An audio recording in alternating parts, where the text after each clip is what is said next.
I'm Wil Hedrick. And I'm Jordan Schaffer. And this is Dog Ears and Timestamps, a book club podcast. Touchdown books! It's football day. We're recording on Sunday. It is. It is Sunday. Recording earlier than normal, even earlier than we did the last couple of weeks. We couldn't stand it. Couldn't stand to get away from the mic. Couldn't stand to be away from you guys. It was rough last week. Like, I know y'all didn't have a week without us, but I had a week without Wil. And that was not what I intended. I thought that having a break from, I never considered this a job. I never considered it as anything other than just, hanging out with my buddy reading books. But last week when I had nothing to do, I was texting Wil more than normal, just nothing. Just hey buddy, what's up? I miss you. It was just last week was, I was slow. Well, we've now been bored, doing it for, 3 months straight. Every Wednesday the episode publishes. Yeah. We had been recording consistently on Tuesdays and then a couple of Mondays when we were busy or, whatever it was. Mm-hmm. And then, well, like we said in the last couple of podcasts when we mentioned it, we were just so fucking busy last week. You going to Mexico, I was working 50 hours, and then I had a wedding. Yeah. And then this week I'm doing another 50 hours, and I'm closing every night. So this is literally the only time that I have for recording that I can still get it published on Wednesday. Yeah, the super special Sunday episode. So yeah. It's right now we're watching the loathsome Cowboys play the almost as loathsome Eagles. The almost as loathsome. I fucking hate the Cowboys, and then I really don't care for the Eagles either. I think they're... One fun fact about the Dallas Cowboys, though, they are the most popular brand in the world, or second most popular brand, at least sports-wise. They might be the most popular sports brand in the world. I know that when... I'm almost positive, because they're the third? Maybe 2 years ago they were the first then, because I remember we teamed up with them to do this one wine at work, and they were the number one sports. So they're definitely they're the number one American sports brand. Oh, see, I was thinking because even people in Japan seem to love the Dallas Cowboys. I don't know why they're into the Cowboys, but because it's just the only team that they probably know the name of. They might know the New England Patriots or whatever. Yeah, it makes sense. Yeah. But ahead of them is Real Madrid, which is a Spanish soccer team. And then Barcelona, another Spanish soccer team. Manchester United's a big deal. I think the Cowboys might be ahead of them brand-wise. Ahead of Man U. Oh, brand-wise. But yeah, it's definitely... Because every year Forbes, or every few years Forbes will do an article about, top popular sports franchises. And every now and then I'll look at things like that and see how everything is still shaken out. And the Cowboys are absolutely the number one American sports franchise. I need to keep my fun facts updated. I forgot facts will change on you sometimes. My fun facts are gonna... They need to make a new series of Mythbusters so that all my science data is accurate again, because I quote Mythbusters probably at least twice a week, and I haven't seen an episode of Mythbusters in 10 years. So, well, they've quit. It's probably been 4 years at this point. Yeah, I haven't seen an episode in forever. It was a good show. I did really enjoy it. And I quoted it so much, dude. If they said it was law, or if they said myth busted, I was oh, that's fucking busted. And I told everybody, especially, it's you don't know how many hours they put into this, okay? Right. How's it been since I've seen you, buddy? How's your busy work week and your wedding? Well, work is work or whatever. And I don't mind pulling long shifts. So it's whatever. Money is more important than sanity. Yeah. So I'll do it. I don't give a shit. And then, obviously, the wedding that I had to go to, we talked about... No, we didn't talk about your cousin's wedding because we had that week off. So yeah, no, we hadn't talked about it yet. Yeah, we just sort of predicted how it was. I also went to a wedding this past week, and I actually just got back today from it. Our friend Jared got married. Mm-hmm. And it was fun. It was a good time. Little Podunk, Hallettsville, Texas. Nice. The people that were there were just obviously some family, a couple of friends, and then... half of Shiner. It was not half of Shiner. That's obviously way too many people, but there was a lot of people, mostly from their work. They both work at the Shiner Brewery, so yeah, that's awesome. Jimmy the brewmaster was the officiant. Oh, cool! Which was pretty awesome. The one from the commercial. Yeah. Well, that's cool that he's so close that the brewmaster is there officiating. Apparently getting your license is super easy. Like my buddy Estefan. In the state of Texas, all you got to do is literally just be like, I'm alive, and they give you... Yeah, no, he said he went online, and within 5 minutes and like $10 later, he was like, oh, cool, I'm an ordained minister. I was like, dope, for dude. That, yeah. Didn't Campos do it too?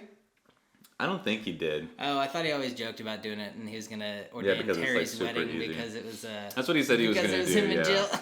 That'd be so funny too. Except that they were married in the state of Ohio, so they couldn't. Ohio. But. So if I'm an ordained minister in Texas, it doesn't count anywhere else. I don't have ordained ministering power. You can't. I mean, I don't know the exact details, but I would imagine that you can't.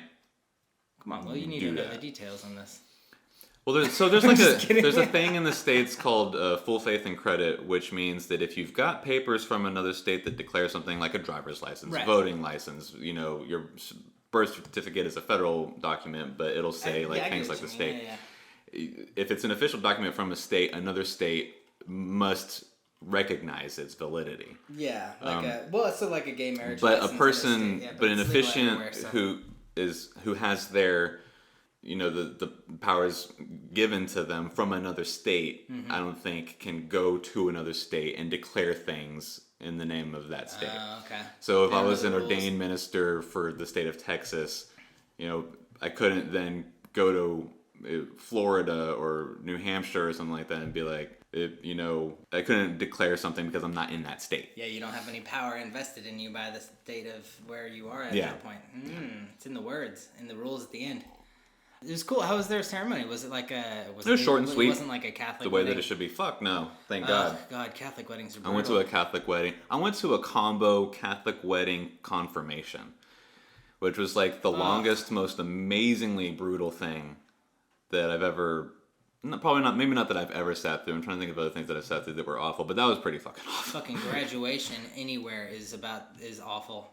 Graduation's pretty bad.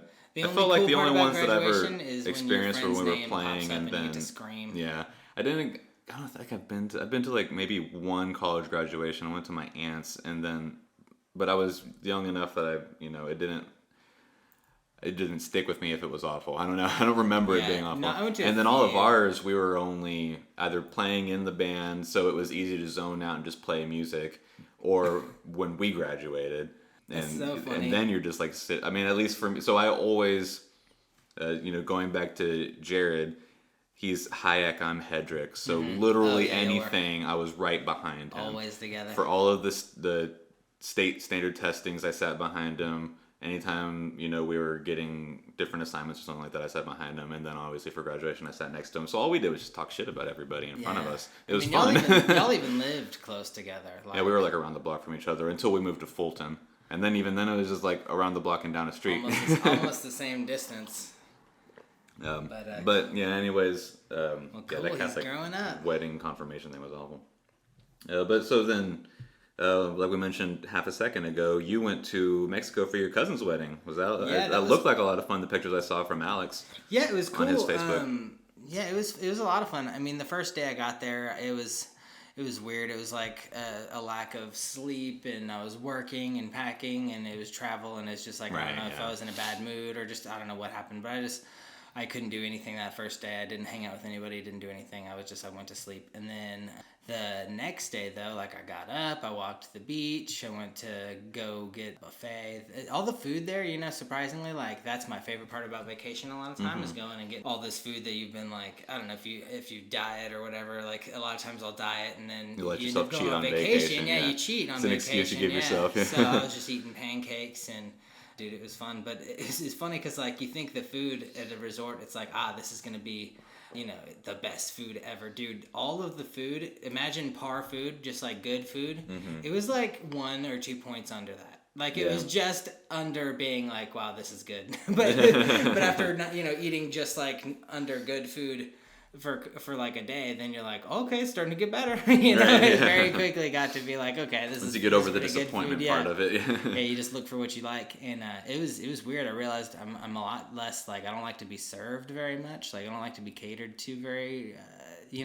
All-inclusive resorts are kind of weird. It was very weird for me. I'd never done anything like that before. It's kind of. Have you ever done a cruise or anything like that? Me neither. Apparently on cruises, and or they're just like this all-inclusive resort. Like all the food is included, all the drinks are included, all the hot girls. I'm just kidding. all the like everything's included.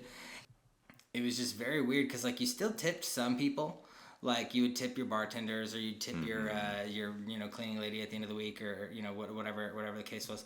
But I just, dude, it was weird. Like I didn't, it being all inclusive, I like didn't like being taken care of so much. Like I almost wanted to be like, no, take my money. Let me do something. Like I'll go get my coffee. You don't have to get up. Tell me where to go get the forks. Like it was weird, dude. I don't know why I was like that. It's because you're a weirdo, man. Yeah, it was just some sort of mental block. It was like I know it's all paid for and I know it's all taken care of, but it's just like I felt just a little weird. Yeah. So I work with somebody who used to work on a cruise ship. Okay, cool. And he loved it. So they're like, assumedly, obviously, there's a rotten apple in any given bunch. Mm-hmm. I'm sure there's somebody who hates that job, but for the most part, they're there. One, traveling the world. Two, that's very true. They have a fairly ritzy job and they get paid well enough, Yeah. And so they're hopefully, if they're even half the right person for that job, have absolutely no problem sucking your dick. Yeah. Well, so, now that you mention it, I have a buddy that's in Cuba. We were emailing back and forth a little bit. Piki, that's his name. He was telling me he was so like they started having Cruise Cuba or whatever, like a big cruise liner coming through. And he said he got a job with them, and his English is really good. Like, he was basically my tour guide when I was in Cuba, and he's so friendly and super nice. Talked to me about everything. He wanted to know about, like, Hillary and Trump, too. He was asking me all about that when I was over there. It was funny. He's an engineer. Like, he got his engineering degree over there, and he quit his engineering job to become a cruise liner guy because he made more money in, like, one tour on the cruise ship than he did in, like, half a year of being an engineer. Basically, it was just like he was making so much more money than he was ever used to seeing being an engineer, and I was just so happy for him because he's like the nicest guy ever. Man, I love him. Piki is so cool. He's so friendly. He's just like, when I emailed him the other day, he was just so happy to hear from me. It had been like over a year and a half, and I just wanted to check in, see if he's how he's doing, because his plan was to move to Canada and marry some girl up there, and then get his citizenship, and then move down into the U.S. from that way, like get his Canadian citizenship and then come through that way. Yeah. But I don't know, it was cool. And so I mean, the ceremony was great. It wasn't a Catholic ceremony. It was short and sweet. I love that the meter that all weddings are against is it a Catholic ceremony? Ceremony? Oh, thank God. But yeah, and it was good, and it was cute. They did like the little mixing of the sand as like the. I don't know. I pour the blue sand and you do your pink sand, and these sands are separate now, and when you pour them together, they can never be separated again. It was, I don't know, it was kind of cute symbolism, I guess, but it was really funny too, because like the way that the lady that was ordaining like the ceremony, like she said, the way she like prefaced the I do's or whatever, she basically tripped up both Todd and Brianna, and they both said I do after this part that sounded like, okay, it's time to say I do. But she gave him like a really big pause, so they both messed it up. It was really funny. That's where stuff seems to happen all the time. I know. It's like, yeah, I don't know. Because like one, I don't know where they get like the words that get spoken. Is there like a one that you get that's like the state, whatever state you're from, like they have like, this is the standard, and then obviously fix it how you like or whatever. Yeah. Or however it is, but. So you never really know 100% what to expect, except for at some point they're going to say, do you, and then you say, I do. Yeah. And then depending on where they break it up in the call and response part, you might have to say 4 sentences, you might have to say 1 sentence. And it definitely is, every time that I've been to a wedding, some sort of mess up has happened during that part. There's always something. You can't avoid it. Yeah, I guess that's the beauty of like the wedding video. It's kind of funny to remember that, I bet. So how was your reading? When did you find time to read? I personally didn't wait. I waited. So personally, when we were doing this, knowing that we were releasing it a week after, I didn't read anything for that week. So like I was saying, like, I know what the book we already picked because we were living in the future, but I wasn't going to do it because I wanted to keep up with our fans, like, start reading when they know what we're reading. So I didn't start even considering reading Salem's Lot until Wednesday. And then I started reading a little bit on Wednesday, and kind of realized that like King is a very detailed author, and you can't really like split your focus too much. Like I was trying to listen and do it at work, and was this the first time that you tried to listen to a Stephen King book in that way?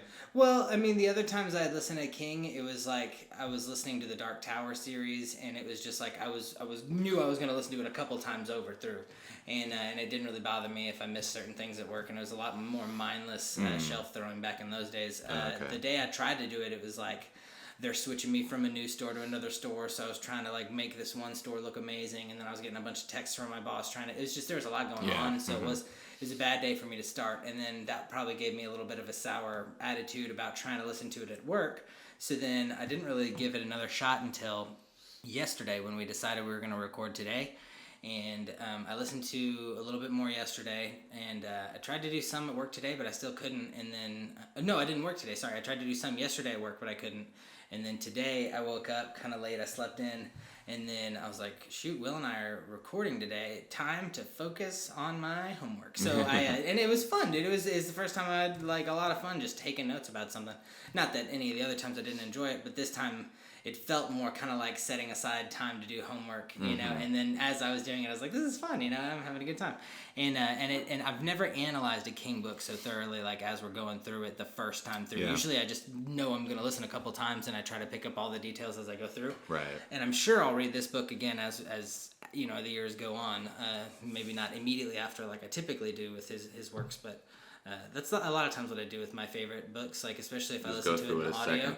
Yeah, because I pick up probably about 75%, 80% of it pretty well the first time through. I know that's not great for, you know, a B isn't the best grade you get. A C plus to a B isn't the best grade you get on your test, but I do listen to it a second time so I can get that A plus read, you know, and get all those details. So, but this time, you know, I didn't even fully read it through the first time before I started taking my notes. I just started listening today around like probably 2 o'clock, and I just started listening, and I had listened to probably the first half, and I re-listened to it, you know, and I took notes with that, and then I took notes on it, on the new stuff as I was reading. So some of my notes are kind of cool because it's like, I wonder what's going to happen here, or like, here's my guess, and and then it tells me, you know. So it's cool. But yeah, sorry to take over. But what about you? I'm not even sure when I started. I think I started at some point during this past week I started. And it was kind of broken up. I did a lot of, you know what, I don't know. I think I probably started on like Tuesday or something like that. The last time that I read was today. With as busy as I had been, I was working like, 12-hour days and stuff like that. I was working from open to close and then some beyond that.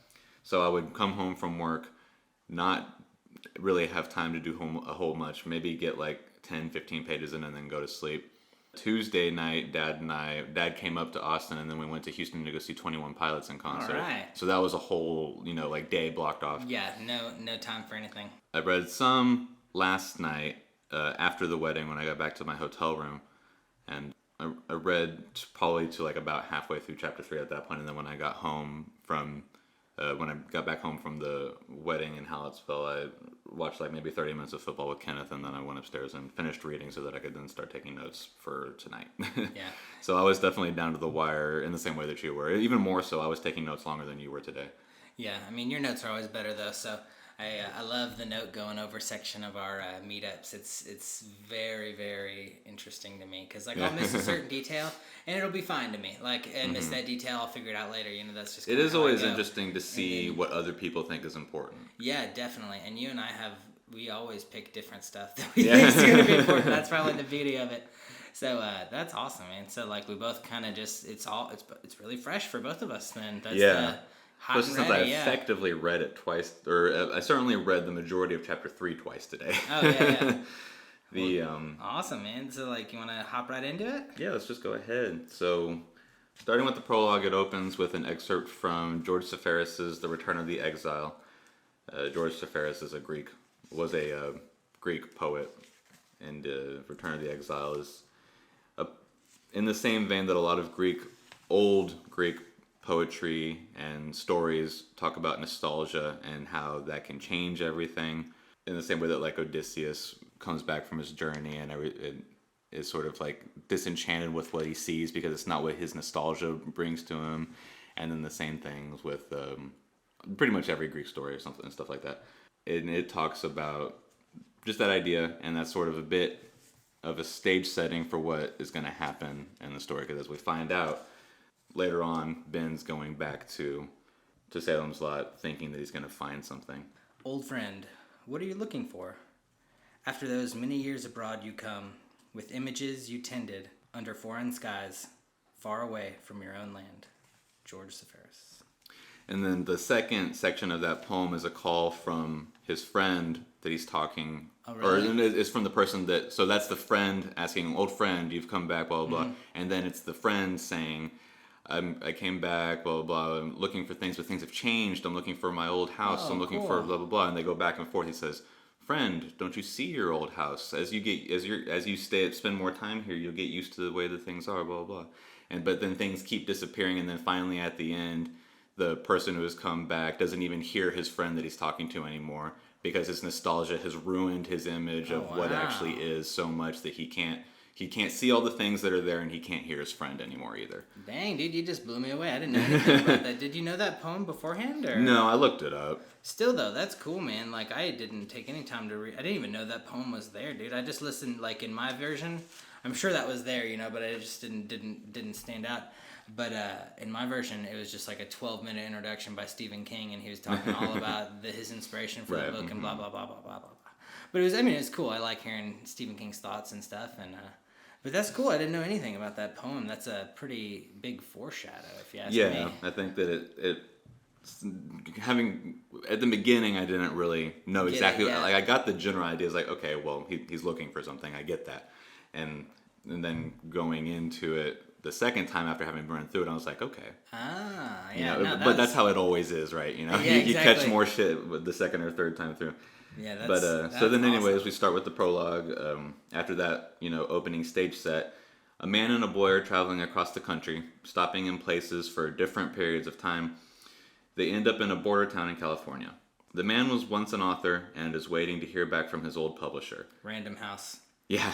Plugged Random House early, too. With this book being written in the 70s, I don't know how different copyright laws were back then. Mm-hmm. But they seem way more loose because he's just mentioning whatever brand he wants to, does not give a shit.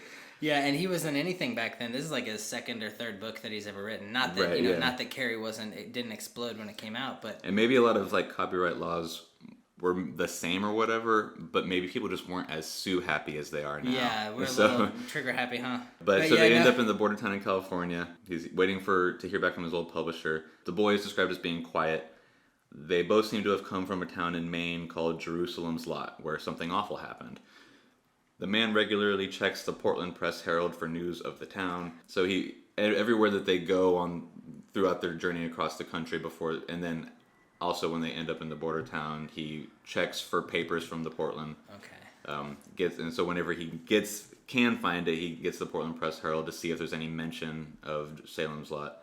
The man's publisher finally gets back in touch with him, landed him a book deal with $12,000 advance pay, and so he says, sweet, and they move to Mexico. But no, the $12,000 advance, that's really good for the time period too, right? Yeah, for the 70s, that's not bad at all. That's dope. I guess we don't know it's the 70s just yet. And so then we move on, they've moved to Mexico, they settle in Los Zapatos, a small town with nothing but locals. Mm-hmm. The man spends his time writing, and he's also schooling the boy, keeping him sort of educated, which he'd been doing for the journey as well. Once or twice a month, they go to church. Everything's in Spanish, of course, because they live in Mexico. They don't really know. He doesn't know any Spanish. He doesn't know any Spanish. He never picks it up, but the boy seems to be picking it up. Yeah, it seems like they're just kind of going to church to show face, to fit into town. Like doing the only thing that kind of makes at least a little bit of sense. And what else can you do? Yeah, in a town where there's literally nothing to do. Not much going on. Yeah, and it describes the boy as being bright and easy about books. So I think he does probably a lot of reading on his own. Maybe whatever reading he can get his hand on if they have books just on the side. Because also, too, in this section, I believe it starts to say the boy seems to really, kind of start to pick up a little bit of Spanish. He's picking it up. The writer isn't trying to learn any Spanish, but the boy seems to be learning it, which is kind of cool. Well, they say it's easier to pick things up when you're a kid. You dang kids.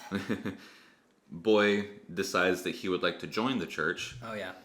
not too long after he brings that up to the man, there's a story in the Portland paper that talks about Salem's Lot, which is now a ghost town. It even mentions the man. This gets brought up to the boy, and they both say that they're scared because it doesn't seem like things are over in Salem's Lot, whatever quote-unquote things are. Yeah, whatever things. It just alludes to a lot of ghosts. Mm-hmm. So then this next little section is just the actual story that he read in the Portland Press Herald. Salem's Lot has become a ghost town, and no one from there that can be tracked down will say anything more interesting than, I just decided to leave. Others can't be traced or were known to have truly disappeared. There's speculation of UFOs and dark covens, which fits in with the time frame that we now get. The prologue at least takes place around 1976. There's a reference to Dean Corll, who was a serial killer in Houston in the 70s. Ooh. In like 1973 was when they found the mass grave of all the boys that were being taken and disappearing. Dang, did you know about that too, or did you look? I had heard about it before. Oh, that's cool. I didn't know anything about that. I used to spend a lot of time reading about serial killers and watching. Man. I would catch, back when the History Channel was good, I would catch, stuff on different things, Jonestown and all the big ones. Serial killer and shows. Then, yeah. Well, I guess Jonestown wasn't a serial killer situation; it was a cult situation. But oh, that's still cool. Yeah, I used to watch and read a lot about those sort of things. So I had heard about this before, and in the story says that this took place about it says either 2 or 3 years ago, because it says something about where it says the speculation of UFOs. People don't laugh whenever you say maybe they were taken by UFOs in the Salem Lot situation. Yeah. They didn't think that's funny. And then they were also thinking maybe there was like dark coven stuff because at this time the Vietnam War had just ended. Mm-hmm. So there's this other thing that sort of happened in the late 70s and 80s where people started thinking and being afraid and, not literally crucifying, but sort of publicly crucifying just goth kids. Oh, really? Because there was this fear of Satanism. Weird. I was actually just listening to a podcast referencing this time period not too long ago, sort of coincidentally with us now getting to this. Yeah. The Vietnam War was sort of like the first time that we felt like we might have been the bad guys, and we didn't really, because we had never been the bad guys before. We were always like, we fought for our own freedom, we saved Europe twice, and then other different wars or whatever, but then Vietnam happens and the waters were real fucking muddy about that. Mm-hmm. And so people, the American psyche was like, maybe we were the bad guys here. What the fuck? So then as soon as that ended, we wanted something to blame. And now there's a bunch of kids listening to, crazy rock and roll metal music and they're dressed all black. They must be sacrificing babies. Oh God, yeah. So we just needed something to jump onto and blame. So it became a big scare in the 80s with Satanism. Jeez, scared of, the rock and roll, man. Dang. I didn't know anything about that. That's really interesting. But then it says, so back to, I guess, where I got on that, where people were pretty quick to think that sort of thing. Mm-hmm. And then it says, but more prudent people remembered the kids that were disappearing in Houston about 3 years ago, which was just like, a regular serial killer. Just your normal psychopath. Run-of-the-mill psychopath. It's some of the people they talked about them being like unmissing because like they were missing from Salem's Lot, but they were just somewhere else. People that could be traced, but couldn't be gotten a hold of. Yeah, some of the state. So I don't know if this matters. There's like a little list of people at the end of that little section, but it had a list of people and list of people that were on a local county sheriff's list of people that he wanted to talk to. Yeah, that he would like to locate or at least hear from, and they include. Just a whole list of people. I'd go into the list, but we actually run into some of them correspond with people that we run into later. Yeah, which is cool. Like, so Ava Miller is somebody that we run into, Weaving, Gates Mill, Lester and Harriet Durham. We end up running into a lot of these people, the thing is that it's a small town. We know it's a small town. They've already referenced that they talked, the man that we're following gets mentioned in the story. So we probably are going to run into all 1,300 people that live in this town. Yeah, we're going to be in everybody's business. That's how small towns go, dude.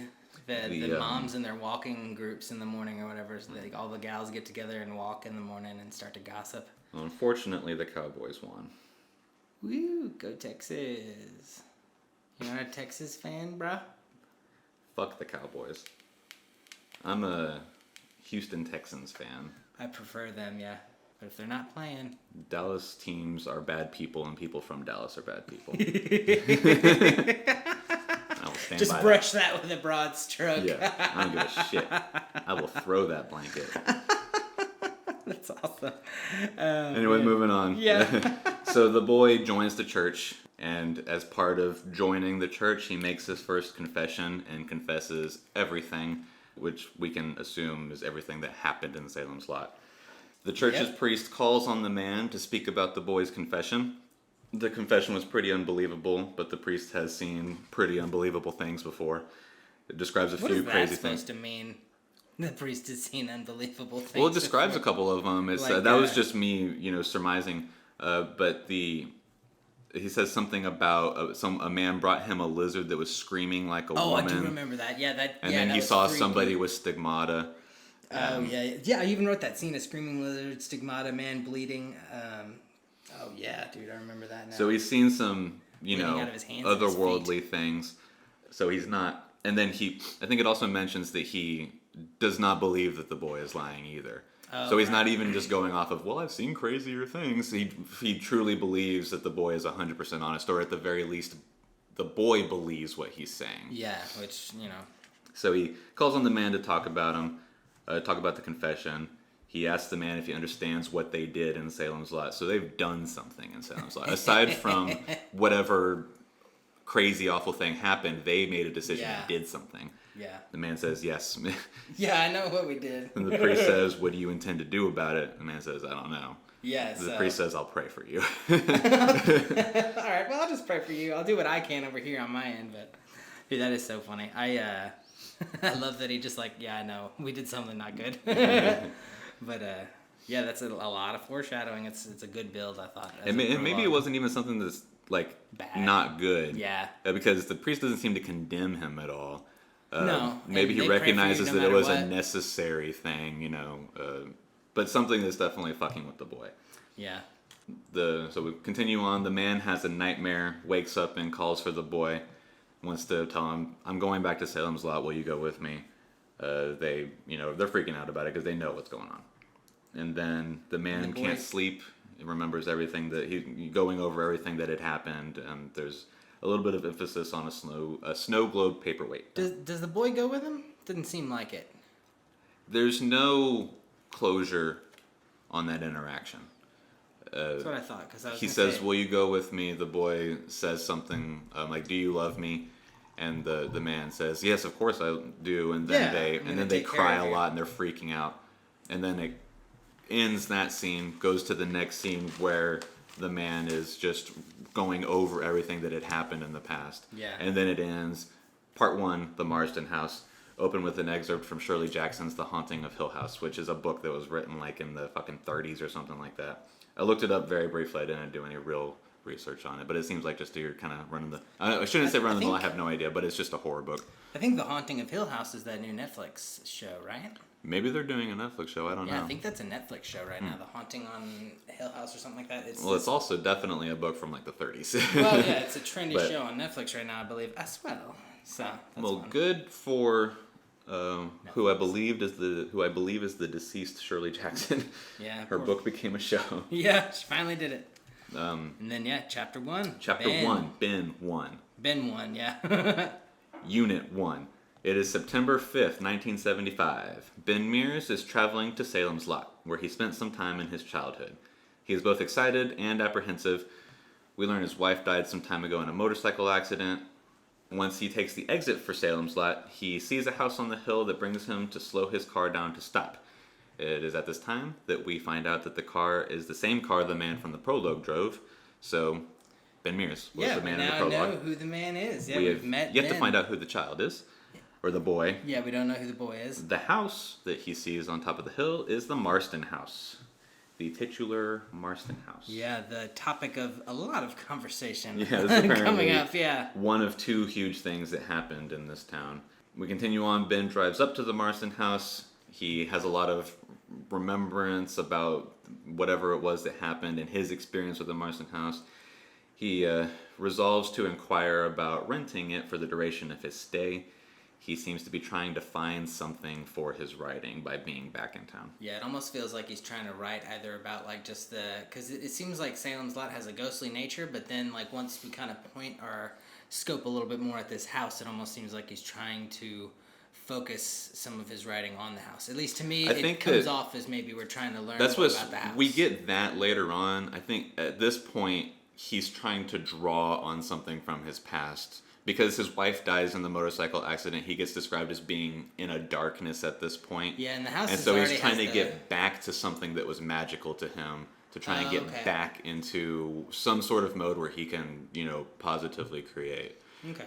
Because then it's also brought up later on that Susan believes that once she gets, and we'll talk about this here in a minute, but just to, further talk about what we're talking about right now, she doesn't understand why he wants to be in Salem's Lot and deal with the Marston house, because none of his previous books have any sort of the weight that she feels after she hears his story about Marston's house.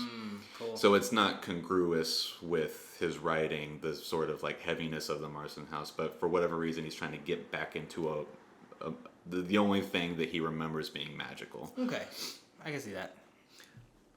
Let's see. See, yeah, to me it felt a little, a little more foreshadowy. Yours, it seems more like he's with some of the information that we get later on. Yeah, I can see the connection, but putting myself in the mode of right now as far as where we are. Okay.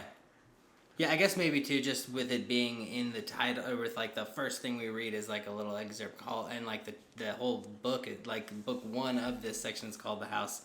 It just, I don't know. To me, it's like, it's important. Maybe I didn't know he was writing about it, but it's always in the back of my mind as far as what we're reading right now. I have a tendency to try my best to separate myself from what the book gives me and what the character has. That's good. That's probably... Because the character doesn't know that the chapter is called, the part 1 is the Marston house, No, you're right. And that's probably a good way to do it. It's a better audience member tactic, because...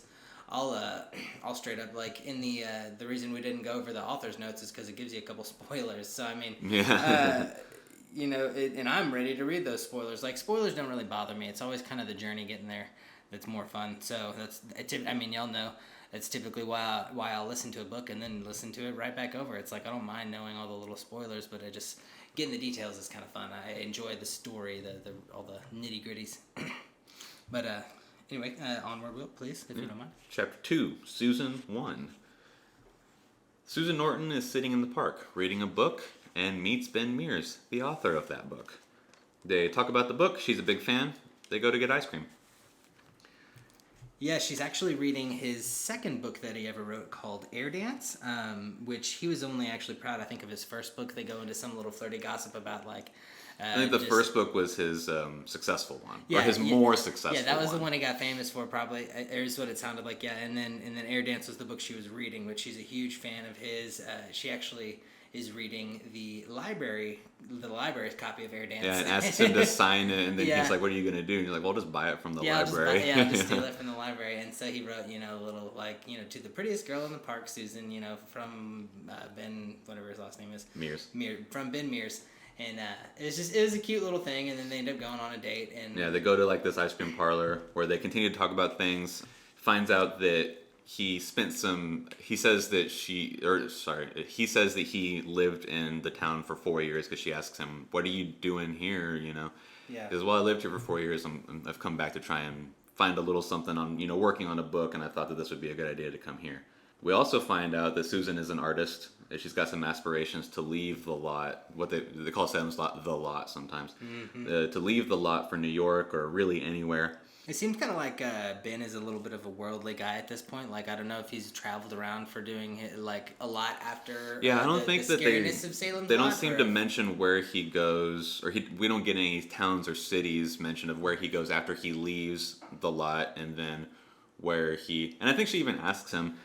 Because he moves to the lot because his mom has a mental break, so he moves to the lot to live with his grandmother, and then the big fire happens in 1951, and grandma loses her house, so she sends him back to live with his mom, and then they kick around I think he describes it as and then we kicked around for a little while, and then she committed suicide, and so then she says, "What did you do after your mom died?" and he says kicked around. Kicked around, yeah. He just sort of didn't really tell you. So yeah, we don't even know like how far around the country he's been, how much he's seen. But he's an adult now. He's a mildly successful author, so we can assume that he at least has.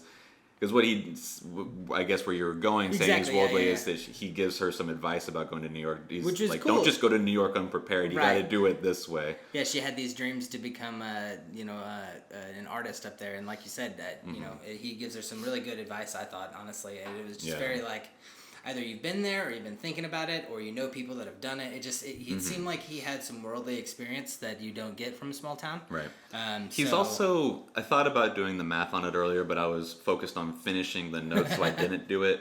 He's like 8 or 9 years older than her. Okay. In that time frame, so he's a half generation older. He's obviously more experienced, just from even a time perspective. Right. Not even just his actual working experience and stuff like that. Mm-hmm. He might be a little bit older than that, because it says that, I don't know if it gives his age whenever he goes to the lot initially, but then the fire was in 51, which was the year that Susan was born, she says. Yeah. And it's now 75, so she's 24. Okay. And I don't know. There's some math that can be done to be figured out, but he was old enough to remember the fire, and she slept through it as a baby. She even said that, like, the biggest thing that ever happened in town, I slept through it. Yeah. It's like, well, probably for the best. Right. But they get on real well, and they hit it off. He asks her if she wants to go to a movie later that night. She says, yeah. Sure, I'd love one. Oh no, that's the ice cream. Yeah, no, she's talking about an ice cream date. But yeah, no, it all goes really well. But then we cut to a couple of new characters. Deputies Nolly Gardner and Parkins Gillespie are on the steps of the municipal building. They take notice of Ben and Susan. We learn that Susan is involved to some degree with a Floyd Tibbetts. And then we move on. There's a description of the town, layout, and people. Sounds like a small town. Mm-hmm. Very small town. Lots of gossip, it feels like, dude. Yeah. This is standard small town stuff. Not something that we're unused to in real life. Yeah. Susan comes home and explodes to her mom about Ben Mears. She's super excited about having met him, blah, blah, blah. Ann Norton is always skeptical about new boys Susie finds, and also likes Floyd, whom Susie has been most steady with for a while. She assumes Susan will marry Floyd in a typical small-town expectancy kind of way. Susan is not so committed to Floyd or her mother's expectations. Good for Susan. Strong, independent woman. Yeah. They have like a decent conversation where Susan explodes a couple of times because she doesn't like that her mom is kind of forcing... I shouldn't say forcing Floyd on her, but she believes that Floyd's a good man. At the very least, he's, a local boy that doesn't cause any trouble, has a steady work, would be a good match. Right. It also seems like it's values of the time, too, because, like, obviously they'd been together. So she even comments, like, y'all have been together over a year and a half. I know you're a bit further on than the hand-holding stage. So she's like, Floyd and I are more than friends. Susan agreed evenly. Let her make something of that, Yeah. She thinks to herself, and it's just... Have you been sleeping with Floyd? None of your business. What does this Ben Mears mean to you? None of your business. Right. Are you going to fall for him and do something foolish? None of your business. It's just like typical like mother-daughter arguing. It seemed like it was fun. It was just a fun little none of your business. Right. None of your business. None of your business. So then we move on again. Ben and Susan are driving back from the theater in Portland. Susan asks Ben where he is staying in town, which leads to him saying he had considered the Marston house. The Marston house? They then begin to talk about how creepy it is, and... Yeah, they both had their own sort of stories, like, where were you the first time you had to do the Marston house? Yeah, I think, like, Ben asks, have you ever been to it? Have you ever been inside it? And she says, no, I looked through a window once on a dare, but that was it. And then she asks him, have you ever been inside? And he said, yeah, once. And then they're sort of... And then at this point, we get a history of what happened at the Marston house. Ooh, yeah. So the owner... It was a man and wife. The man owned a successful trucking business that was, successful throughout New England. The trucking business made most of its money after midnight when it was smuggling in moonshine and stuff from Canada.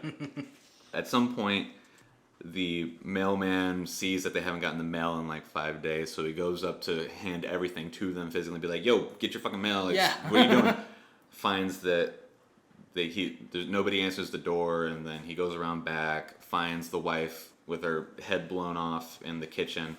And so then at that point he goes to get people from the town, and people from the town, they all go back and they find all these booby traps in the house, and then they find, I can't remember the family's name, but whoever it was, whoever Marsden, it was Hubie, his name is Hubert Marsden. They found him hung up in an upper story room somewhere. Yeah, his face was all swole up and his tongue had turned black and popped out, and there was flies crawling on it. My mama told Mrs. Wirtz. That's a pretty name.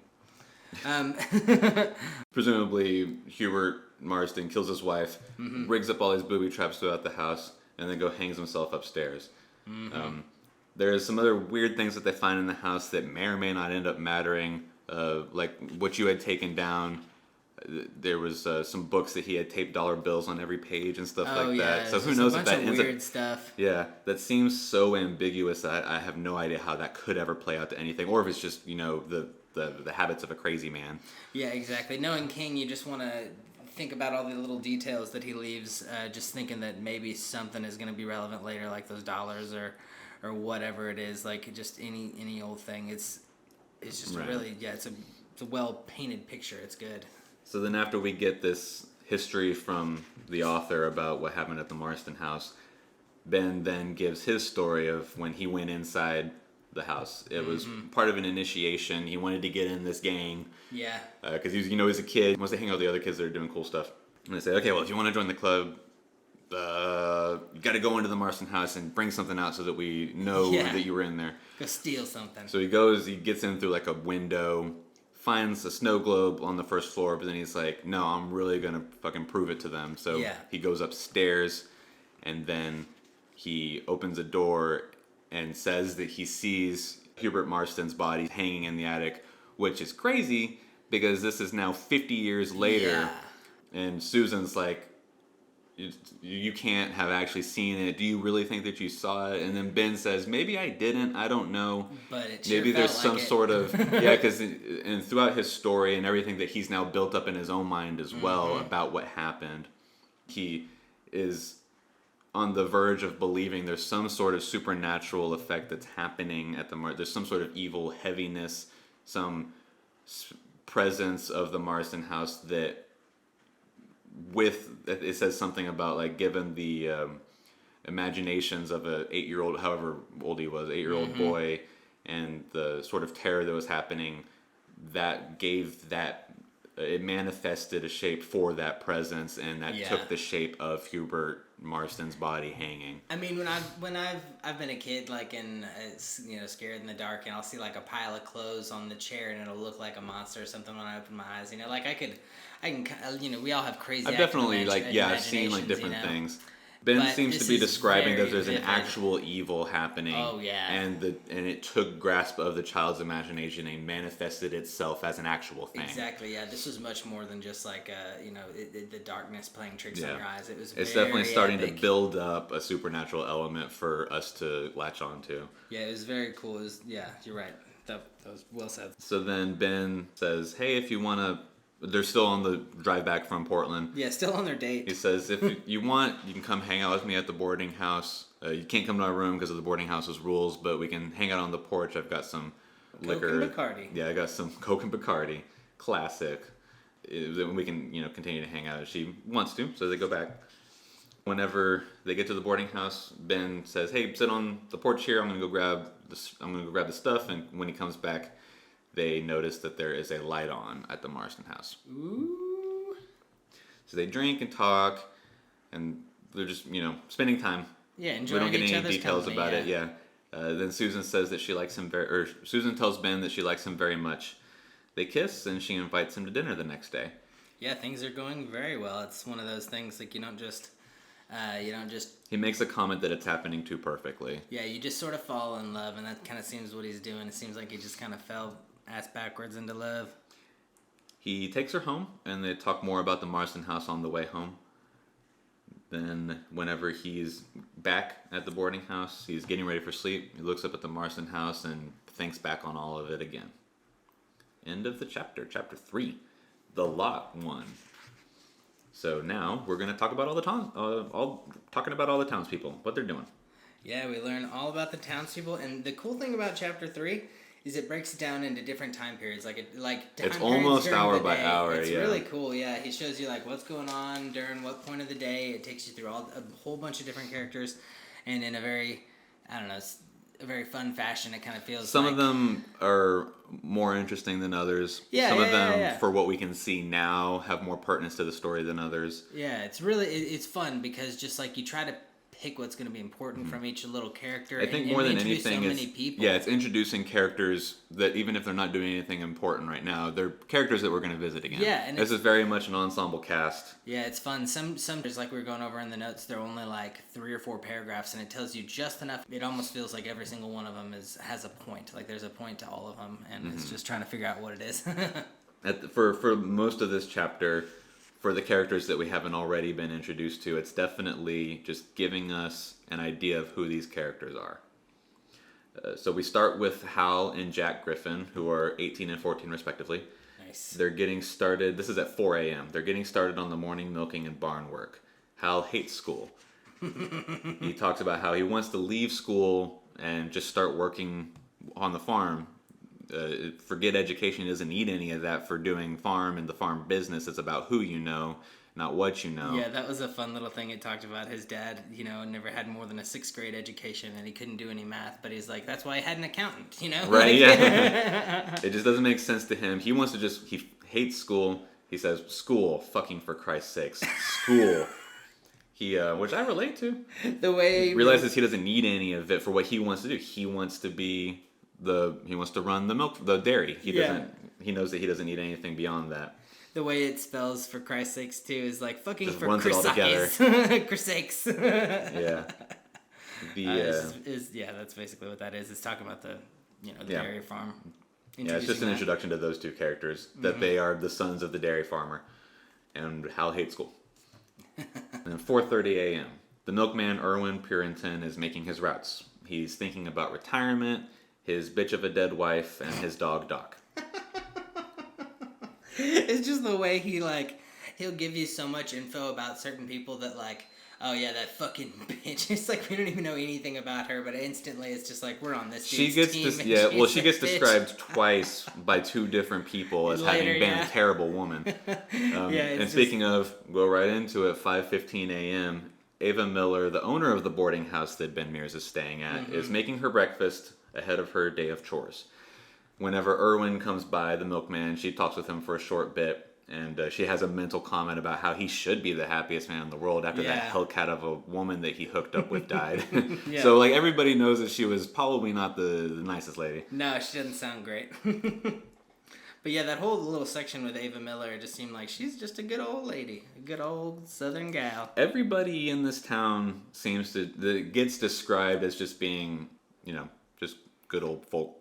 Yeah, I mean, everybody's got their, like, quirk. One of them's, like, the drunk. One of them's the, but they're not necessarily, nobody seems evil. Nobody seems innately bad. Like, nobody's going to be, like, I don't know. It's not obvious to me, at least, that anyone's going to be, like, the murderer. The only one that I had a problem with is one that we meet a little bit later, and then one of the deputies was just, like, too gung-ho for justice. I was like, come on, calm down. Gotta love that guy, Deputy Justice. So then, continuing on, we got 6:05 a.m. Sandy McDougal wakes up to her baby's crying.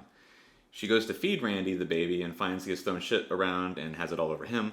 She beats on him, comes to from her rage, and seems repentant, if only for fear of what her husband Royce will do to her if he doesn't believe whatever story she comes up with. Yeah, She's a young wife. She's 17. She left high school to marry Royce, and they have a kid or whatever, but now they live in the trailer park, and she's pretty quickly disenchanted. Oh yeah, it's a rough little chapter. I don't even really want to focus on it too much, just because it's, it's very abusive to that little baby, and then she's just like, hopefully, I can just play it off I'll tell Roy he fell off the changing table. He thought, he'll believe that. Oh God, let him believe that, because that kid's all fucked up. She's definitely an overwhelmed 17-year-old with a kid who has nobody to help her, and so she is, failing in the worst way possible. 6:45 a.m. Mike Ryerson is starting his workday as groundskeeper for the town. He heads to Harmony Hill Cemetery to do some mowing and finds the corpse of Erwin Puritan's dog, Doc, hung on the gate spikes of the cemetery gates. That's extra sad. I had a dog named Doc. So I can't help but imagine. And it's sad because Irwin, that was like whenever he's thinking about retirement, he's like, retirement's coming up, and what I'm going to do is I'm just going to move out of this town. I'm never going to wake up before 9 again. I'm just going to hang out with Doc. Gonna hang out with my dog. It sucks. Oh, yeah, it's such a bummer. Kill the dog right off the bat. Right.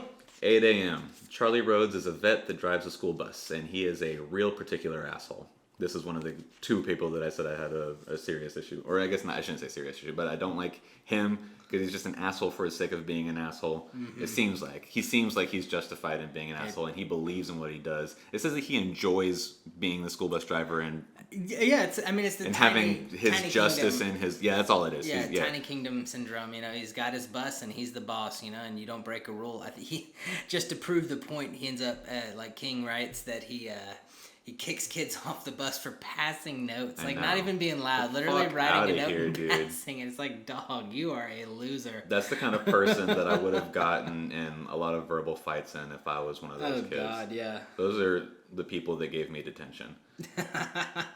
Fucking bus driver Charlie is the one giving you detention. What a dick. I hate that guy. No, you're right. The more I think about him, the more bus driver Charlie is just, little small man syndrome, 9 a.m. Ed Weasel Craig wakes up from a hangover and goes down for breakfast and to see what help he can give Ava. We get some backstory on Weasel. He's an alcoholic. He slept with Ava for a time after her husband had passed, and now he lives in the boarding house on unemployment and chores. It talks about him being like an older man. He's like in his 60s or something like that. I think maybe, does it say, no, somebody else is some 60, I thought it was like 60 to 65 or something. Yeah, I remember that he's somewhere in his 60s. Yeah, early 60s, I think. And just he's doing chores and it seems like he's just kind of skating along, like just barely getting by. Yeah, it mentions that he had a good job at one point. But I think the quote says, but that was back when he held the bottle, not the other way around. Oh, gotcha. Yeah, no. It just gives you a little bit about Weasel. Not too much. He seems He gets more backstory than a lot of other people so far. Yeah, he does get quite a bit. I think he might be the sympathetic drunk, the one that immediately I start to feel a little bit bad for him because he doesn't seem like he's done, at least it hasn't given us anything that he's done wrong. He just became an alcoholic. I think that it has to do with it wasn't an affair because her husband was dead, but him and Ava slept together for a bit after her husband passed, and then they cut it off. And I think he still holds on to those feelings that he may have developed, and maybe that's part of him turning to the bottle more. Yeah. So we're given some sympathy for him, in my opinion. No, that's a good point. He's drawn as a bit more of a sympathetic drunk. He's not like the fucking town drunk that everybody. And he's not causing trouble either. No, he collects his unemployment and he helps around the boarding house as much as he can. Yeah, it seems fine to me. Yeah. 10 a.m. Richie Bodden is the school bully at Stanley Street Elementary School at 11 years old and 140 pounds. He's a big fucking kid. Yeah, that's pretty big, 11-year-old. That's only 20 pounds less than I weigh. Yeah, that's a very big 11-year-old. And I'm 5'10". Yeah, no, that kid is a monster. And then he goes to pick on this new guy. Yeah, there's a new kid in school, which, quote-unquote, is some four-eyes queer boy teacher's pet. Mark Petrie. He intends to beat him up during recess because he doesn't like that he's a teacher's pet. He's the new kid in school, so he's going to go establish, his rank on the totem pole. I love the verbal slang attacks they get into each other, like when... He says, you suck the hairy root. I've never heard that before. Yeah, what's your racket? I've never heard that either. Suck a hairy root. And he says, it's not even just Thursday for you. You can't wait. Yeah, you do it every day. I was like, is Thursday typically the day you used to insult somebody? Yeah, that was such a funny, way to make him insulted. I remember listening to that and thinking, dude, where did you're not the smartest kid in school either, Richie. You're like the biggest. I love it whenever authors have to come up with something like that to give, character to an environment and a time period and that sort of stuff. Because it's always, not always, I guess, but sometimes it's something that I'd never heard of before and it's just totally out there. I found the actual, the scene. I bet you suck, I bet you suck.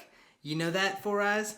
I bet you suck the old hairy root. And then really, his polite tone was infuriating. Yeah, I heard you really suck it. Not just Thursdays for you. You can't wait. Every day for you. It's like, Jesus, what a weird, specific insult. Right. Like was shown there, Mark Petrie is cool-headed and responds smartly to Richie's taunts. When Richie's had enough and charges, Mark sidesteps him and trips him.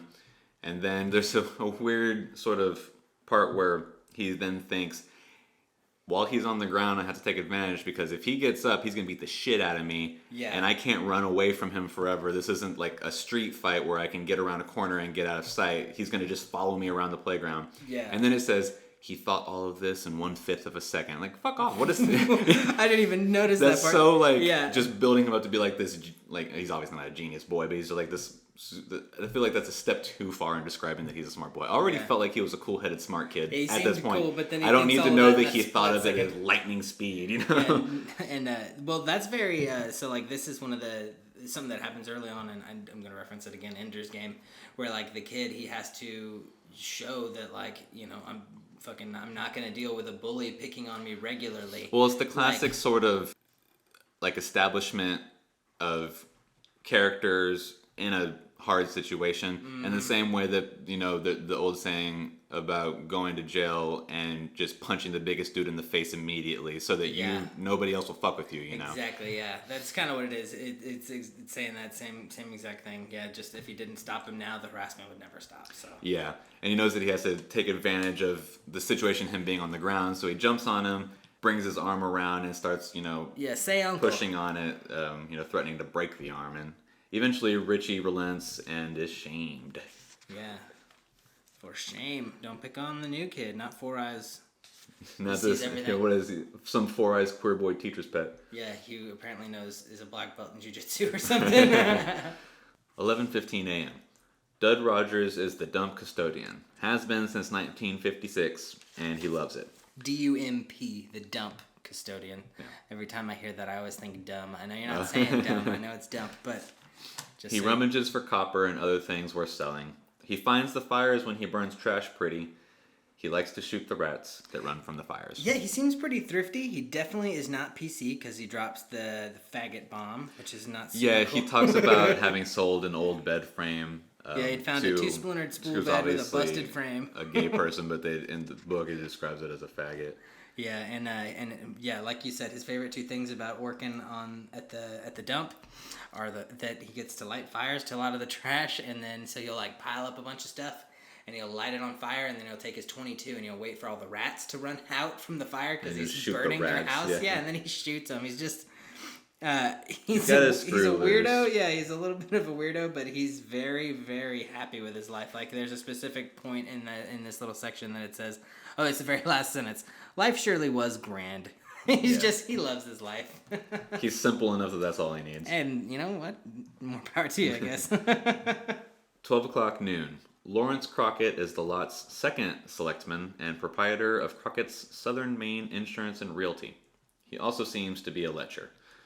We get a recounting of when he sold the Marston house and the village wash tub in a package deal just over a year ago.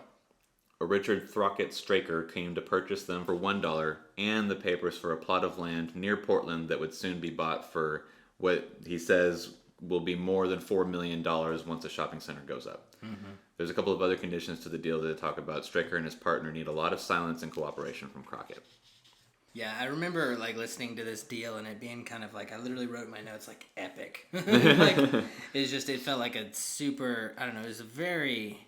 And Crockett realizes that, because like we are obviously going to pick up on, this is a really weird looking and acting dude that comes up, and he wants to purchase the worst house in the town and an old building for some business that they just describe as selling antiques. Right. Yeah. For the worst deal ever on their end, because they could stand to make over $4 million from the sale of the land to, you know, the developers that are going to be coming through soon.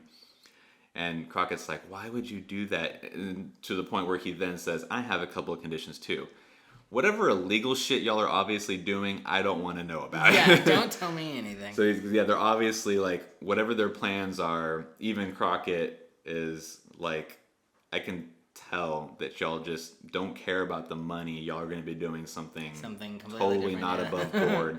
It describes the guy that comes in as being like a bald guy with like a trench coat, kind of spook, like, I don't know, just sort of creepy. Not that I don't think it's a trench coat, but like a suit, maybe like a. I don't know why I said trench coat. I just assumed he does have like a 3-piece suit on. I think it says he's got like a. It says like a dreary or so, not dreary, but to that effect. 3-piece suit despite the current temperature. Yeah, and I don't. It's summer. In a lot of Stephen King books, he brings back this character like the Man in Black. I don't think that's this guy. He doesn't seem to fit the typical MO. But like this guy, I mean, the Man in Black. This could also be the first Man in Black, being King's second novel. It could be, yeah. I'm not sure if he was in Carrie or not. It could be the first instance we meet him. Or, he might not even exist yet. I know we meet him in the stand. He's a huge character. It could potentially not be a character that he's come up with yet. But being, a fan, I'm always keeping an eye out for him. And I don't think that this is him And then yet, Straker also has a partner. Yeah, that's true. So it would, who knows if, however that goes. I don't think this is him yet, but I'm definitely keeping my eyes peeled. I think that he's, I don't know. I've got a feeling that something from one of his other books is going to come up and be relevant from this one. Potentially so. I'm excited. 1 p.m. Susan goes to Babs Beauty Boutique to have Babs Griffin touch up her hair. Babs Griffin is the older sister of Hal and the other dairy farmer's boy. They just, some boutique gossip, nothing really big's going on. Oh, yeah. I think they gossip about like the new antique store coming. Being sold, just referencing something that we were just told about. It's just a different perspective from the people in town. Yeah, just salon talk. Yeah. 3 p.m. Bonnie Sawyer is waiting on Corey Bryant to show up to her house for their affair. Her husband, Reg, works out of town. She's just, some older married woman. Corey Bryant's some kid that works for the electric company, I think. Yeah, that's what it seems like. And he's shows up whenever her husband's Reg out at work. Yeah, at the predetermined time, it seems like, because she seems to be She's expecting him at 3 p.m. She's mostly naked, chilling, waiting. 4 p.m. Ben Mears has been writing all day. When he gets up to clean up for dinner at the Nortons, he sees a car in the driveway up on Marston's Hill, and that some shutters have been repaired. Yeah, more things are changing up at the Marston house. The Marston. 5 p.m. Matthew Burke is a high school teacher, 2 years from the required retirement age of 65. He loves his work, seems like a cool teacher. When he's leaving work and passing the Marston house, he sees that car in the driveway and the repaired shutters and can't believe it. Yeah, it kind of describes him as like kind of being involved with the school, like working with the students. He does a lot of the extracurricular sort of stuff. Extracurricular activities. He's got a philosophy of not being very disciplinarian. And he's like the cool English teacher or whatever, I think. Yeah. 6 o'clock. 6 p.m. Bill Norton, the lot's first selectman, is surprised that he likes Ben Mears. He doesn't like Floyd as much as Ann Norton does, but even more so, doesn't like the other art farts that Susan brings home occasionally. Ben proves to be relatable and respectable in Bill's opinion. Yeah, that's Susie's dad, right? Yeah. Yeah. So this is Ben going over for dinner. Yeah. She introduces them to her family, and it goes really well. Yeah, Ben's killing it. 7 p.m. Floyd Tibbetts shows up at Dell's, the town bar. Although not fully the town bar because it's on just outside the city limit. It must be a dry town. Probably, yeah. Sees the Bryant kid at his own table listening to the moody love song on the jukebox. The Bryant kid's the one that was at having the affair with the wife. Yeah. So he obviously is now done with the affair appointment and is at the bar like, oh man, I wish I could just be with her. Oh. I assume that's what it is because he's just. And then after, so then Dell sees Floyd come in, welcomes him in, gives him a Michelob. There's another brand. Yeah. And the day's gossip, which is news of Irwin's dog's death. Dell has an idea that some kids are doing some satanic stuff, and that's who killed the dog. Floyd is kind of like, whatever, dude. That's more crazy than it probably is, but yeah, that's fucked up. Irwin is Floyd's uncle, so Floyd leaves to go check in on him. Yeah, it's just... God, that dog thing. It's brutal. Fucked up. Yeah, it's so bad what they did to that dog. 7:30. Danny and Ralphie Glick are leaving to go see Mark Petrie, the kid from the fight earlier. Mm-hmm. They take a shortcut through the woods. Something follows them and takes them. Yeah, I believe this is one of the longer sections of the day. Yeah, it's a fun little section. It's like the kids, it's like they ask mom and they ask dad, and then and right, yeah, just shows them having like a pretty normal family. Like, no, take your brother with you, and dad's just like watching the Yankees and Sox play and not really paying attention to what they're saying. He's just giving them the come back home early. Whatever. Yeah, at the end of this sort of section, the kids kind of get spooked, and the older brother like kind of comforts the younger brother, but then he starts to feel something around him. And it kind of says... There's a darkness that enfolds his them. eyes stared into the woods, and they began to widen. Danny, a branch snapped. Danny turned around where his brother was looking. The darkness enfolded them. So, like, some darkness got him. Mm-hmm. Who knows what that could be? It could be just straight up darkness, or it could be a dude, or who knows. But anyway, it was just... That was the end. 9 p.m. Mabel Wirtz is the Chisme Queen of Salem's Lot. Can you explain Chisme to people? Chisme is just... like, what's the word that I'm looking for? It's like a Mexican slang for gossip. Ah, the gossip of the town. Yeah, she's the Mabel Wirtz was a queen. hugely fat woman. Yeah, she just sits in her house all day. She's got these like high-powered binoculars that she uses to literally spy on the town. Oh God. And then the town has a phone system where it's all just shared lines, so you can pick up and listen to whoever's talking. That is so weird. Like, was that common? That must have been common, probably. That's how it all worked back then. Was it... Wait, the house has a common line? The town has it. The town, that's weird. I remember the house having a common line. It describes line, it in this chapter. It says that there's like 6 lines that are shared. Wow, okay. So what I assume happens is you pick up, you dial into that line, whichever of the 6 lines it is that you want to use to talk to whoever, they dial into that line, and then you're connected. You got your operator. So she just picks up and listens to whoever's on to get more cheese man. God, this girl sucks. She's Rosie the nosy neighbor with a spatula in her hand. Oh, nosy Rosie, that's funny. 11:59 p.m. A dark figure is inside the gates at Harmony Hill Cemetery. He speaks an incantation, and a wind picks up. He picks up the corpse of a child and offers it to whatever he is invoking. Yeah, that was freaking awesome. Like, I know it's not, like, awesome as far as, like, good versus evil, being on the good guys team, awesome. But it was a very awesome, dark spell that seemed to, like... I don't know, just like when I read it, like it felt like we were summoning the Antichrist. I know that's like such a fucking far reach to go, but it's like, it just, I don't know, it felt so evil. It was awesome. Like I was so in the mood for that, and that was a good ending spot, I thought. Yeah, let me pull it up here right quick, because it may well be worth actually reading. You want to read it right here? Let me pull it up here. Okay. My glasses. You 4 eyes. I know. I'm a fucking 4-eyed queer teacher's pet or whatever. Whatever it was. I'll never remember his weird insults. Suck on this the hairy root. Yeah. What does that mean, dude? Suck on the hairy root? It's a dick. Oh. All the way down to the hairy root. I get it. So the incantation that the dark figure gives... O my Father, favor me now. Lord of flies, favor me now. Now I bring you spoiled meat and reeking flesh. I have made sacrifice for your favor. With my left hand I bring it. Make a sign for me on this ground, consecrated in your name. I wait for a sign to begin your work. The voice died away. A wind had sprung up, gentle, bringing with it the sigh and whisper of leafy branches and grasses on a whiff of carrion from the dump up the road. There was no sound but that brought on the breeze. The figure stood silent and thoughtful for a time. Then it stooped and stood with the figure of a child in its arms. I bring you this. It became unspeakable. And that's how it ends. Man, King, like, he's got such a good way to, like, paint a picture. Like, dude, with a whiff of carrion from the dump up the road, like, ooh, that was cool. Like, I don't know. He does a good job. And so did he pull the baby? Did he pull the child out of or did he? That was what he was offering? Presumably the body of one of the kids that was just taken. Okay. But it makes it seem like it was I guess it says the figure of a child. In my head it seemed like it was a baby.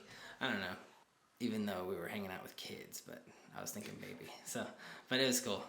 So we can assume that I think that it's at least a semi-safe assumption that the dark figure put the dog on the gates. Oh, there we go. Yeah, okay. That's probably... And that was probably part of the offering. That's the reeking flesh. Yeah. That's what brought on... Because this thing that he's invoking is... he calls him the Lord of Flies. Mm-hmm. So, there's some relevancy with corpses, and he straight up says reeking flesh and that sort of thing. Yeah. So presumably he's the one that killed the dog, put it on the gates. That's what he's referencing when he says, "I've brought you reeking flesh." Yeah. And then, so that was like the opening invocation for summoning the whatever force it is that he's summoning, which manifests as the wind talking to him. And then once he's gotten the call back, the answer from the wind, that's when he brings up the body and says, "I have brought you this." And then it became unspeakable is... At least I think that's either saying that what happens next was something so awful that it can't even be written, or maybe the shadowy figure is no longer speaking English, but is now communicating with the Force in some other way, or the other way around. I think it's probably the more likely that it's just something unspeakable happened. The way you think that, it definitely seems obvious, but it would be weird for it to be that direct. There's been a couple of times that the book has not so much broken the fourth wall in the way that it describes things, but has a couple of times just stopped being thoughts of the character that was being focused on. Like whenever we get the backstory of what happened at the Marston house, it's just a break from Ben and Susan talking in the car to give us that and then go back. But it's not Stephen King saying, "So this is what happened at the Marston house." Right. Where this is literally, if that's the case, it's Stephen King saying, "It became unspeakable. I can't write anymore." The way that it's written is more clearly breaking the fourth wall than it has before, so it just seems incongruous. Yeah, I get you. I get what you're saying. But it could be that. Yeah. So do you think?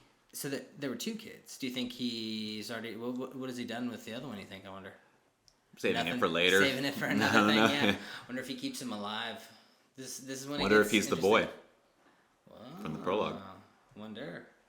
We'll find out. Oh yeah, this is cool. There's only a couple of boys and kids that have been named. We've got the dairy farmer kids.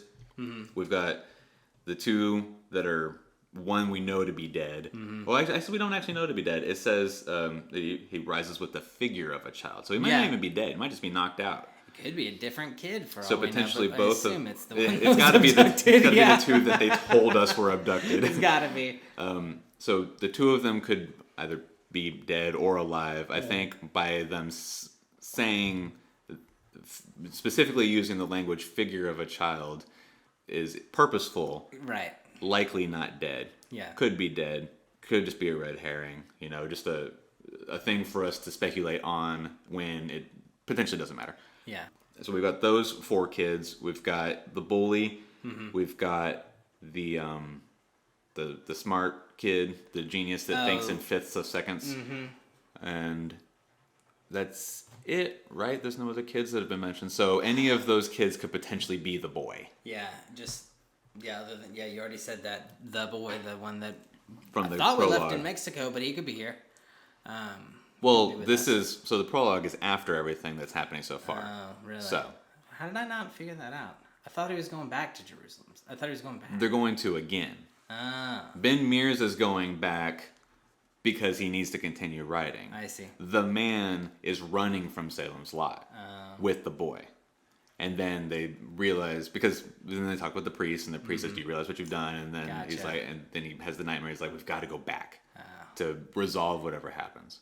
Okay. So the prologue will at some point become the present tense for us in part 2 or part 3, and then we get the full resolution at the end of the story. Okay. That makes perfect sense.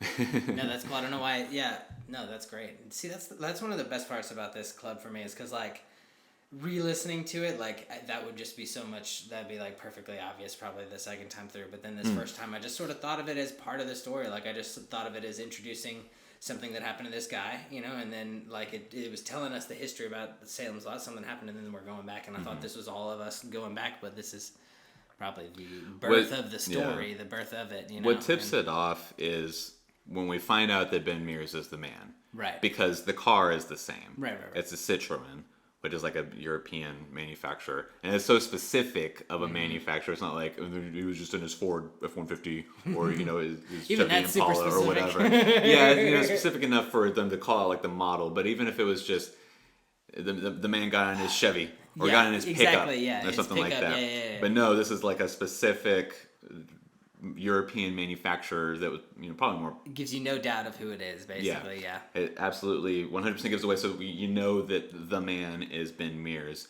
and we've yet to know who the boy is because there's nothing given about the boy except that he went through everything that happened at the same time as Ben in this current state, and that he's quiet. That's really all that's given. No, that's a good point. And then this could be a little bit of foreshadowing of like, you know what you did. Remember the priest over there? Like, you know what you did. And he's like, yeah, I know what we did. So it's like, I wonder if this is what some of what they did. You know what would be double... Well, it has to be. Yeah. Because they're only, at this point, if my assumption of what happens in the article that they read is right, and the prologue takes place like in 76, 77, it's 8 months, a year after... Right. Because he gets there in September 5th, 1975 is when he arrives. So there's only 3 months before 76 starts. Yeah. So whatever it is that happens from Ben Mears getting to Salem's Lot to everything that happens to the next point, to the point of the prologue, is only like maybe not even a full year. Yeah, that's a good point. It didn't take long for them to go back to try and fix what they were messing up. Yeah. They very quickly realized that they couldn't just run away from it, Cool. Well, what do you think, man? What do you think about your first Stephen King book? This one is one I'm of really his enjoying it so far. highestly acclaimed books that we were looking up as we were looking around. Yeah, this was on like his top 10 of suggested King books, Yeah, and also we picked a lot more to read than I initially thought we did, which I'm not disappointed about. I liked the fact that we read so much, at least in my book. Like, I was expecting another 70 pages or something for some reason. It came out to be 125 pages, which is great. Like, it's a huge chunk of the book. That is really weird because in the Kindle it's like 89 pages. Yeah, so that's cool. However that gets laid out. But yeah, I think it was just a little bit more than I was expecting as I was reading, or at least maybe I was just reading slower or something like that. It took me longer than I was expecting for it to take. Yeah, it feels like for me, but it was kind of like the perfect amount at the same time.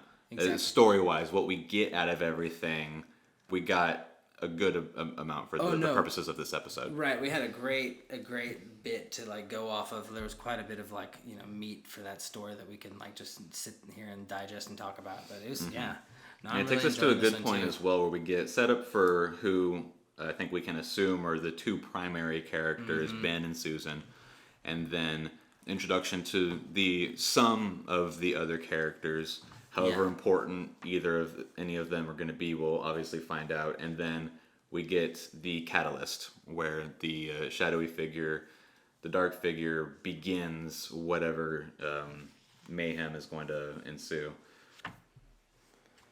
All right, well, let's figure out how far do you want to go for this next section, you think? Oh, geez, let me just pull up the breakdown. So, if we keep a similar amount of reading, it'll be a little bit more this time. For the Kindle edition, Chapter 4 starts at page 88, and then what we're thinking of doing is going through Chapter 7, the end of Part 1. That starts at 184, so this is going to be 96 pages, so 8 pages more as far as the Kindle version is concerned. As we already referenced, the paperback that Jordan has, there was like a 35-page disparity, so yeah, my paperback, it could potentially be more than 96 pages for whatever edition it is that everybody has. Yeah, for my edition, it's like 140 pages, but that's it's nothing undoable. It's just 100. It's nothing that we can't do. That'll be fine. It's just 14 pages a day. Come on. So whenever you get to part 2, you stop. What is part 2 called? Let me look at that. The ice cream man, something like that. The ice cream. The Emperor of Ice Cream. The Emperor of Ice Cream, part 2. So when you get to the Emperor of Ice Cream, you don't read it. Yeah, so we'll go from where we just left off. We read through chapter 3. So chapter 4. Yeah, starting on chapter 4 and read 5, all the way 6, 7. Yeah, all the way through 7 and stop before you read part 2, The Emperor of Ice Cream. Other than that, yeah, just like us on Instagram, on Twitter. We need to make a Facebook probably for this group. We need you guys to talk about it. If you don't mind, go on, leave us reviews. Go check out our, anywhere you get podcasts, you can leave a review. We need your support, and we love the input. Like, I love going through these books. Like, this has been some of the most fun. Like I was saying earlier in the show, like, I missed not getting together last week and reading the book. Like, this is a lot of fun. It was It's like it was definitely, we were thrown off our regular schedule, and it was a fun part of the regular schedule. Yeah, too. And so yeah, it's great. So I love doing this podcast. I love reading the books with you guys. Like, I love just having any excuse to read. So just please keep on supporting, keep listening, keep leaving reviews, comments, tell your friends. I mean, you know where to reach us. We have our Instagram and our Twitter, I believe, are ears_stamps. Mm-hmm. Our Gmail is dog ears and timestamps all spelled out at gmail.com. So email us, do whatever you want to get to us, however you want, and tell us what you think. Please, leave us reviews and give us your input. I love it. Yeah, all that. All right, well, we'll see y'all next week. I'm Will Hedrick. And I'm Jordan Schaffer. This is Dog Ears and Timestamps. Bam, bam.